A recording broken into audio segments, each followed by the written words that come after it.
Pinag-aaralan ng kampo ni Cassandra Leong ng Lucky South 99 na pogo sa Porac, Pampanga ang pagsasampa ng reklamo laban sa mga nagparesto at nagpakulong sa kanya dahil walaan nila itong basihan.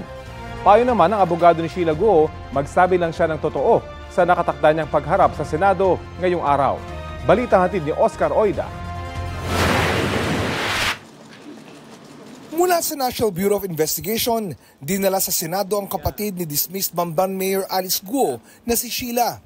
Habang sa batasan pambansa naman, si Cassandra Leong. May magkahiwalay na arrest warrant laban sa dalawa, ang Senado at Kamara, matapos ma-cite in contempt dahil sa di nila pagdalo sa mga pagdinig kaugnay ng Pogo. Basta advice ko, magsabi lang siya ng totoo. Dapat siya talaga magsalita kasi wala naman siyang tinatago. Pero siyempre, dahil pinailan siya ng kaso, pwede niyang i-invoke yung uncertain questions, yung right against self-incrimination. Sa Miyerkules, inaasahang ihaharap sa pagdinig ng Quad Committee sa Kamara si Cassandra.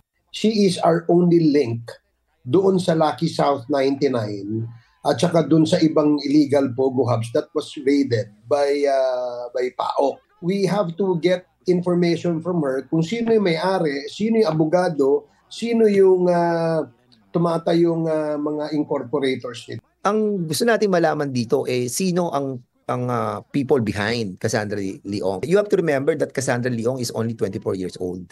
And being so young and wala pang halos experience sa pagpapatakbo ng isang malaking negosyo, and having said that humahawak siya ng malalaking pera, imposibleng siya lamang. We wanted to find out. Gusto rin daw ng Senado na paharapin sa kanila si Ong.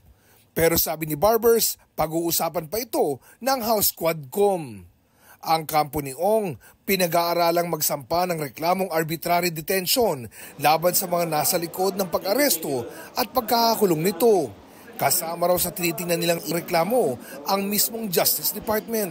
Arbitrary detention, any public officer who detains another without a legal cause. Tingnan natin kung pwedeng idemanda yung mga taga-DOJ sa mismong DOJ. Let's check the partiality or impartiality of the DOJ. Doon kami magdidemand. Hininga ng media ng reaksyon ng DOJ pero wala itong tugon.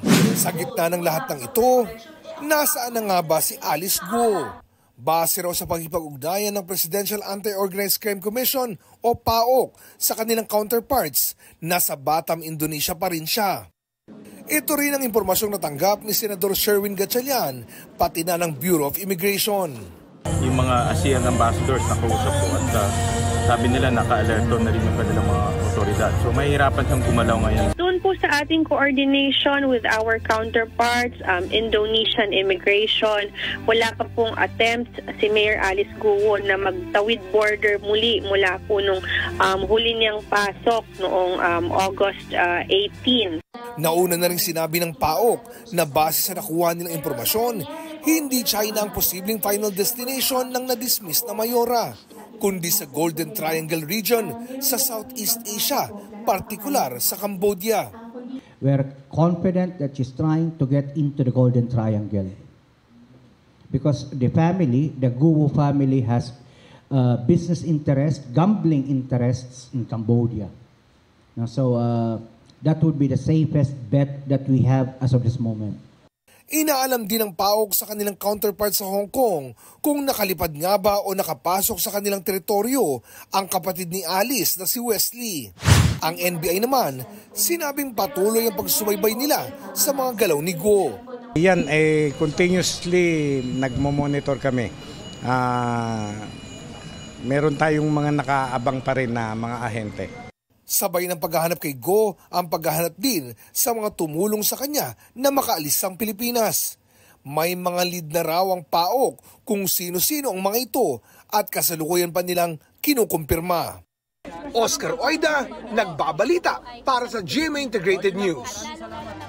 Kapuso, alamin ang maiinit na balita. Bisitahin at mag-subscribe sa GMA Integrated News sa YouTube.